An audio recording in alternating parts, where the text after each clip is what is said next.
എന്താ അറിയാമോ ഇത്? ഉർമീസിന്റെ കാര്യത്തിന് ഇത് എത്രാമത്തെ തവണയാണ് ഞാൻ ആ പോലീസ് സ്റ്റേഷനിൽ കയറുന്നത്? അച്ഛനല്ലാതെ ഞങ്ങൾക്ക് ഞാൻ പലപ്പോഴും പറഞ്ഞിട്ടുള്ളതല്ലേ അവന്റെ മേലൊരു കണ്ണു വേണമെന്ന്. ആ പിള്ളേരെല്ലാം കൂടെ പെരുകയറ്റിപ്പം അവൻ അറിയാതെ ചെയ്തു പോയതാ. ഒന്നും അവൻ മനഃപൂർവ്വം ചെയ്യുന്നതല്ലാന്ന് എനിക്കറിയാം. പക്ഷേ ജന്മനാ ബുദ്ധി വളരാത്തവനാണെന്നും ചികിത്സിച്ചാൽ ഭേദമാവില്ല എന്നുള്ള സത്യം മറ്റുള്ളവർ മനസ്സിലാക്കുന്നവരില്ല. ഇവിടെ നിൽക്കുന്നിടത്തോളം കാലം അവനെ ഇങ്ങനെ എല്ലാവരും ഇട്ട് വട്ട് കളിപ്പിച്ചുകൊണ്ടിരിക്കും. അതുകൊണ്ടാ ഞാൻ മറിയാമ്മോട് പലപ്പോഴും പറഞ്ഞത് മറ്റിടത്തേക്ക് മാറി നിൽക്കുന്ന എല്ലാം കൊണ്ടും നിൽക്ക് നല്ലതെന്ന്. പുതിയ സ്ഥലവും ആൾക്കാരും ഒക്കെ ആവുമ്പോൾ ഉർമേസിന് തന്നെ ഒരു മാറ്റം ഉണ്ടായിക്കൊടുന്നില്ല.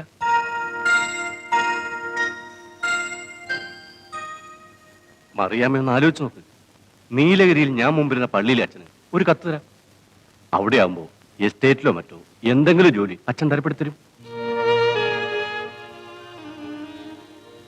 കർത്താവായ ദൈവം എല്ലാത്തിനും ഒരു വഴിയുണ്ടാക്കും. വരൂ, എസ് ഐയോടൊന്ന് പറഞ്ഞു നോക്കാം.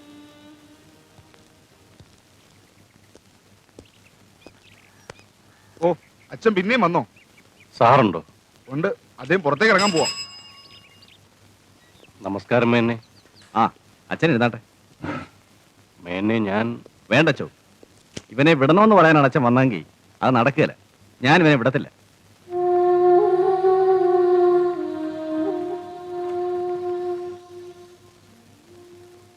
മിസ്റ്റർ മേനോൻ, ഇപ്രാവശ്യം കൂടി എന്ന് പറഞ്ഞാൽ എങ്ങനെ അച്ചോ? ഇവനെ കൊണ്ട് ഞങ്ങൾക്ക് ഇവിടെ ഇരിക്കപ്പുറതിയില്ല. ഓരോ ദിവസവും എന്തേലും ഗുലുമാൽ ഉണ്ടായിക്കൊണ്ട് വരും. കഴിഞ്ഞ പ്രാവശ്യം തന്നെ അച്ഛൻ പറഞ്ഞപ്പോൾ ഞാൻ വിട്ടതേ വാദി മാത്തച്ഛനായതുകൊണ്ടാ. ഇതങ്ങനാണോ? പണിക്കരുടെ കാറാവാൻ അടിച്ചു പൊളിച്ചത്. പള്ളിയും പണിക്കരും തമ്മിൽ വ്യത്യാസമുണ്ടേ. എന്റെ പൊന്ന് സാറേ, അവൻ അറിയാതെ. നിങ്ങൾ മിണ്ടായിരുന്നല്ലേ?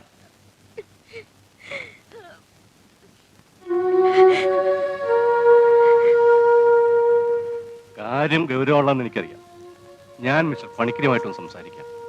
അങ്ങയുടെ ഭാഗത്തുനിന്ന് കേസും വഴക്കമൊന്നും ഉണ്ടാവാതെ ഞാൻ നോക്കണം. പക്ഷെ അത് ബുദ്ധിയില്ലാത്തൊരുത്തനായതുകൊണ്ടാ ഞാനിങ്ങനെ വീണ്ടും. ബുദ്ധിയില്ലെങ്കിൽ ആശുപത്രി കൊണ്ടാക്കണം. അല്ലാതെ ഇങ്ങനെ കെട്ടഴിച്ചു വിട്ട് പബ്ലിക് ഡാമേജ് ഉണ്ടാക്കി വെച്ച് ആരാ ഉത്തരം പറയാ? എന്റെ പൊന്ന് സാറേ, ഞാൻ സത്യം ചെയ്യാം, ഇനി ഇവനെ കൊണ്ട് ഇങ്ങനെ ഒന്നും സംഭവിക്കില്ല. ഇപ്രാവശ്യം കൂടി മേനൊന്ന് അഡ്ജസ്റ്റ് ചെയ്യണം. ഇനി ഇവന്റെ കാര്യം പറഞ്ഞ് ഞാൻ ഇങ്ങോട്ട് വരികയല്ല. ഉറപ്പാണേ. ഇനി ഇങ്ങനെ വല്ലതും ഉണ്ടായാൽ ഇവനെ പിടിച്ചാൽ ഊളംപാറയ്ക്കായിരിക്കും, പറഞ്ഞേക്കാം.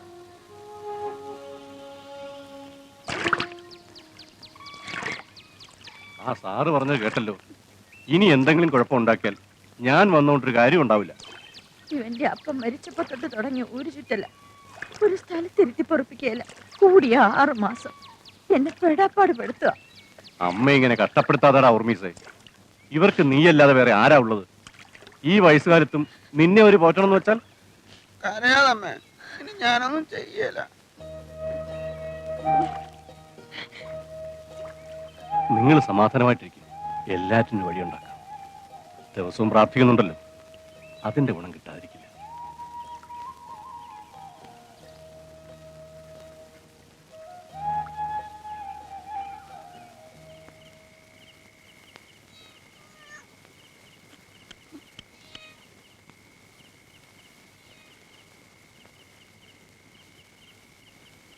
അമ്മേ,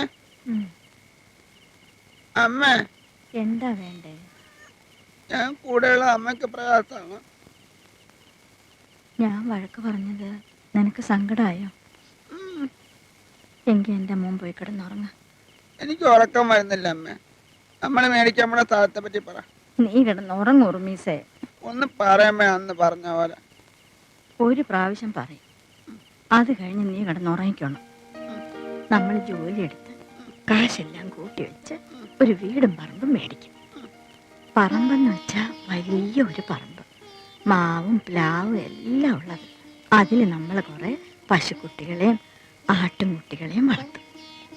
എന്നിട്ട് കൊച്ചു കൊച്ചു കൂടുണ്ടാക്കി അതില് മുയലിനെയും പൂച്ചനെയും വളർത്തണം. ഇപ്പൊ നിനക്കെല്ലാം അറിയാലോ. എന്നാ നമ്മളെ സ്ഥലം വാങ്ങാൻ പോകുന്നത്? കൊറേ കഴിഞ്ഞ് നീ കിടന്നുറങ്ങ. നമുക്ക് പല നിറത്തിലുള്ള മുയലുകൾ വേണം. ചുമല, പച്ച, മഞ്ഞ, വെയില, ചുമല, പച്ച, വെള്ള, അങ്ങനെ കുറെ. എന്നിട്ട് ഞാനും അമ്മയും കൂടെ സുഖമായിട്ട് ജീവിക്കും. അപ്പൊ നമ്മളെ പിടിക്കാൻ പോലീസുകാർ വരുമല്ലോ. നീ കിടന്നുറങ്ങ. നാളെ ഉണ്ണിയേശുവിന്റെ ജന്മപ്പെരുന്നാളാ. രാത്രി ഉറക്കം നിൽക്കേണ്ടതാ. അപ്പൊ നാളെ അമ്മ എനിക്ക് പുട്ടുണ്ടാക്കി തരും അമ്മേ? ഇറച്ചി അമ്മേ ഉണ്ടാക്കി തരാം.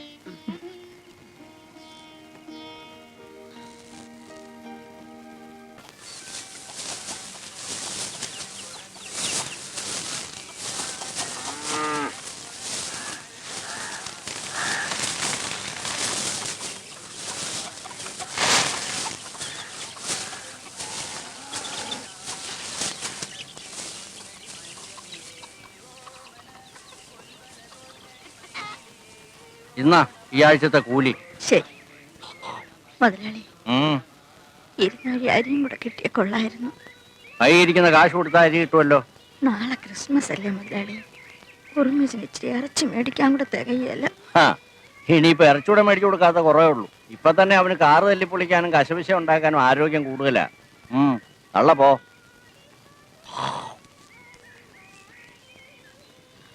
മറിയച്ചേട്ടത്തി ഇനി വന്നേ.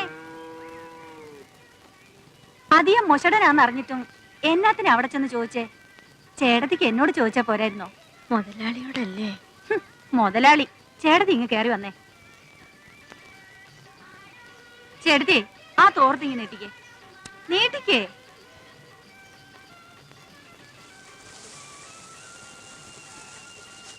ഇന്നത്തെ കാലത്ത് ഓരോന്നിന്റെ വില കുഞ്ഞിനറിയാലോ, അതുകൊണ്ട് വാങ്ങുന്നതാ.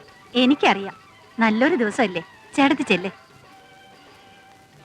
ഞാൻ തന്നതാന്ന് ആരോടും പറയല്ലേ.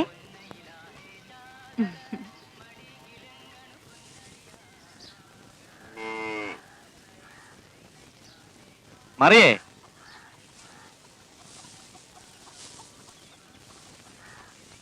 എന്നതാടി ഈ തോർത്തിനകത്ത്? എന്നാടി വായി നാക്കില്ലേ? ചോദിച്ചാ കേട്ടില്ലേ?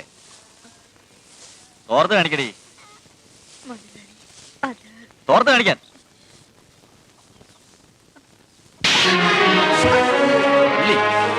തിരിഞ്ഞ് വന്നതിനൊക്കെ ജോലി കൊടുത്ത എന്നെ വേണം പറയാൻ.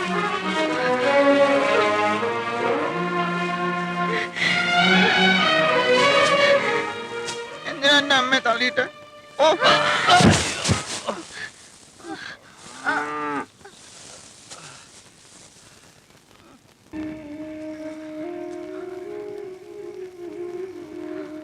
അമ്മേ,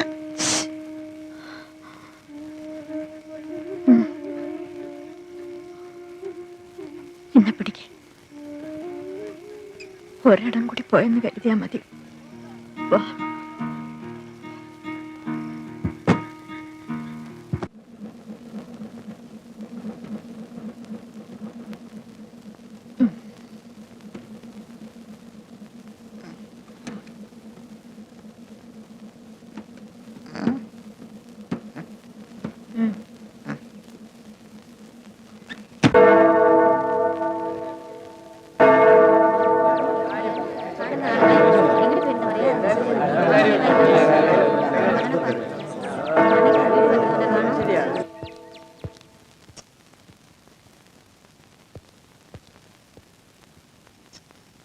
തിനക്കാട് ഒന്ന് വെയിറ്റ് ചെയ്യണം, എനിക്കൊരു കാര്യം പറയാനുണ്ട്. ശരിയാച്ചോ. തൊഴിലാളികളെ മടുപ്പിച്ചുകൊണ്ട് ഇന്നത്തെ കാലത്ത് ഒരു ചുക്കും ചെയ്യാനൊക്കില്ലെന്നേ. തേയില കൃഷി അതോർമ്മ വേണം. കൂലി മാത്രമല്ല കാര്യം, അവന്മാരെ മയക്കാൻ കൂടെ അറിയണം. ആ ഞാൻ തന്നെ കഴിഞ്ഞ മാസം തിനക്കാടോ, എന്നാ ഞങ്ങൾ അങ്ങോട്ട് നിൽക്കാം. ശരി. എന്താടോ തന്നെ ഇവിടെ പള്ളിയിലോട്ടൊന്നും കാണുന്നില്ല? അത് എന്ത് പറയാനാണെച്ചോ, ഫാക്ടറി കാര്യങ്ങളും ബിസിനസ് ടൂറും ഒക്കെ ആയിട്ട്. ആ എന്തായാലും താൻ ഇന്ന് വന്നത് നന്നായി. ആരോടാവെന്ന് പറയാമെന്ന് ഞാൻ ആലോചിക്കുകയായിരുന്നു. കുട്ടനാട്ടിൽ നിന്ന് അച്ഛൻ്റെ കത്തുമായിട്ട് ഇവിടെ രണ്ടുപേരും വന്നിട്ടുണ്ട്. എന്തെങ്കിലും ഒരു ജോലി തരപ്പെടുത്തി കൊടുക്കാനാ. താൻ വിചാരിച്ച എളുപ്പത്തിൽ നടക്കുമല്ലോ. ജോലി എന്ന് വെച്ചാ കൂലിപ്പണി മതി. തൻ്റെ ഏതെങ്കിലും ഒരു എസ്റ്റേറ്റ് ശരിപ്പെടുത്തി കൊടുക്കണോ? ആ ഇവരെ പറ്റിയാ ഞാൻ പറഞ്ഞത്. ഇത്രയും പ്രായമുള്ളവര് തണുപ്പൊക്കെ സഹിക്കുക വെച്ചോ? ഞങ്ങൾ എന്ത് സഹിക്കാൻ തയ്യാറാ, ഒരു ജോലി കിട്ടിയാ മതി. എന്നാ ഇവര് ഗ്രീൻ വാലി എസ്റ്റേറ്റോട് പോയിക്കോട്ടെ. ഞാൻ മാനേജറോട് വിളിച്ച് പറഞ്ഞേക്കാം. അച്ഛൻ പറഞ്ഞത് ചെയ്യാതിരിക്കാൻ പറ്റില്ലല്ലോ. അപ്പൊ ചെല്ലട്ടെ, ഫ്രണ്ട്സ് കാത്തിരിക്കുക. ആട്ടെ, അടുത്ത ഞായറാഴ്ച വരുമ്പോ തന്റെ ഭാര്യയും കുട്ടികളെയും കൊണ്ടുവരാൻ മറക്കണ്ട. ശരി അച്ഛോ. പറഞ്ഞത് കേട്ടല്ലോ, വഴിയൊക്കെ ഞാൻ പറഞ്ഞുതരാം. വളരെ ഉപകാരം അച്ചോ. ഈശോമിശിഹായ്ക്ക് സ്തുതിയായിരിക്കട്ടെ. എല്ലാ ഇപ്പോഴും സ്തുതിയായിരിക്കട്ടെ. അല്ല, കയ്യിൽ വല്ല കമ്പിളിയോ സ്വെറ്ററോ മറ്റോ ഉണ്ടോ? ആ നിങ്ങൾ നിൽക്ക്, ഇവിടെ പഴയതൊല്ലോ ഉണ്ടോ എന്ന് ഞാനൊന്ന് നോക്കട്ടെ.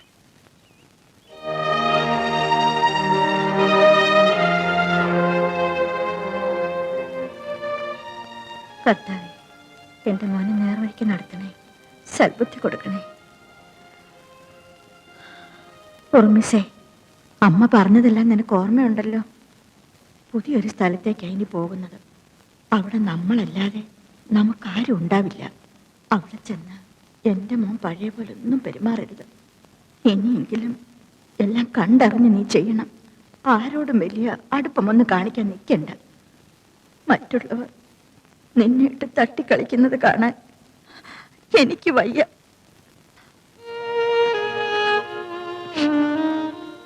അമ്മയ്ക്ക് വയസ്സായി. ഇനി ഏറെക്കാലമൊന്നും ഞാൻ നിന്റെ ഒപ്പം ഉണ്ടായെന്ന് വരില്ല. എന്റെ മോൻ സ്വന്തം കാലിൽ നിൽക്കുന്ന കണ്ടിട്ട് കണ്ണടയ്ക്കണമെന്നുണ്ട്. ഇല്ലെങ്കിൽ മരിച്ചു കഴിഞ്ഞാൽ പോലും നിന്നെ ഓർത്തെനിക്ക്. എന്തിനാ അമ്മ കരയുന്നത്? അന്നത്തെ പോലെ ഇനി ഞാനൊന്നും ചെയ്യാല. അമ്മ പറയണ പോലെ കേട്ടോളാം. എന്നാ അമ്മയുടെ തല തൊട്ട് സത്യം ചെയ്യും. കർത്താവാണ്, അമ്മയാണ്. ഇനി ഞാൻ അമ്മ പറയണ പോലെ കേട്ടോളാം. കർത്താവിന്റെ മുന്നിൽ വെച്ചാ നീ സത്യം ചെയ്തത്. അത് തെറ്റിച്ചാ എന്തായിരിക്കും ഫലമെന്ന് അറിയാലോ. നരകത്തിൽ പോകേണ്ടി വരും. നീ മാത്രമല്ല, ഞാനും. അവിടെ കെടാത്ത തീയുണ്ട്. അതില് നമ്മൾ. വേണ്ട, ഇനി ഞാൻ അമ്മ പറയണ പോലെ കേട്ടോളാം. അമ്മേ, തോണ്ട അത് കണ്ടോ? തോണ്ടല്ല അവിടെ. നമുക്ക് ആ സ്ഥലം വാങ്ങാമേ. ആ മരത്തിന്റെ അവിടെ നമ്മുടെ വീട്. അതിന് ചുറ്റും മുയലും ആട്ടും കുഞ്ഞുങ്ങളും പശുക്കിടാവും ഒക്കെ. അതിന്റെ നടുക്ക് ഞാനും അമ്മയും മാത്രം. നല്ല രസമായിരിക്കും അല്ലേ അമ്മേ? അത് എപ്പോഴാ വാങ്ങിക്കുന്ന അമ്മേ? ഒക്കെ വാങ്ങാം. നീ നല്ലോണം പണിയെടുത്ത് കാശുണ്ടാക്ക. എന്നാ വാ, പോകാം. വാടാ.